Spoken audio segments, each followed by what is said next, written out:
New tonight, a team of doctors in the Valley sharing knowledge and working to save lives in the labor and delivery rooms. Their work hoping to change a troubling trend. More pregnant and postpartum women have been dying in the U.S. and at greater rates than most of the developed world. Here's ABC 15 investigator Melissa Blasius. Having a baby is supposed to be a joyous occasion, but the doctors at this conference say they are seeing too many bad outcomes in the delivery room, and they want to change that. I really don't feel good.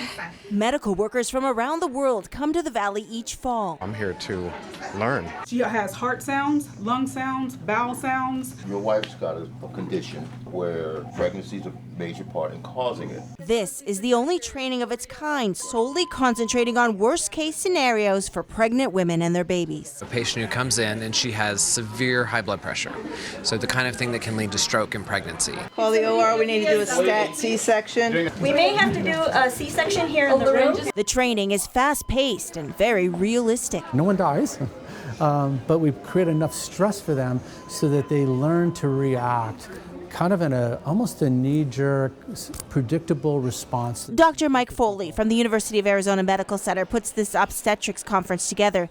He lectures the crowd of 600 about rare and serious complications, medical issues these doctors and nurses only see once a year or maybe once a decade. That's where a lack of expertise can really hurt. It's the mistakes, it's the lack of good judgment, it's the wrong medications at the wrong time. We're at 3.5 minutes. The goal is to standardize care plans to prevent maternal mortality and morbidity.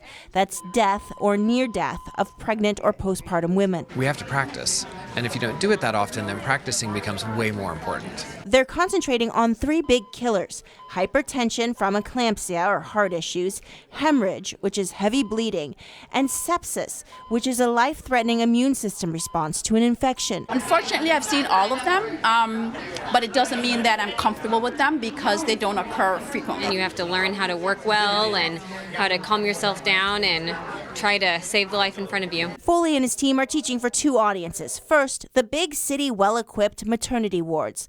Then for the smaller rural facilities, which must make good early choices before transferring the patient to a facility with a higher level of care. This course is about receiving patients that are already complex and already have a problem. Ultimately, what we really love to be able to do is to prevent those problems from happening in the first place. The learning here is so important because in these emergency situations, the doctors are trying to save 2 lives. I'm investigator Melissa Blasius, ABC 15 Arizona.